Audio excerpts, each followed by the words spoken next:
In this video, I'll show you how to add people to Microsoft Teams. First, open and log in to Microsoft Teams.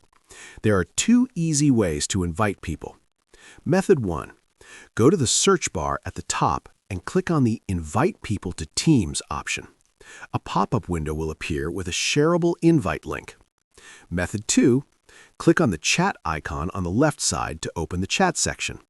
At the bottom, you'll see an option called Invite to Teams. Click on it. The shareable invite link is automatically copied. And share it with others through email or apps like WhatsApp or Snapchat. For example, you can send the link using your Gmail by composing a new email and pasting the invite link. The person who receives the link can click on it, sign in to Microsoft Teams, and join your workspace. Once they join, they can send you a message and you'll receive a notification in your chat. After that, you can accept the message and the person will be successfully added to your Microsoft Teams. And that's it. That's how you can easily add people to Microsoft Teams.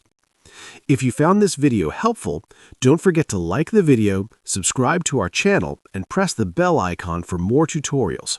Thanks for watching.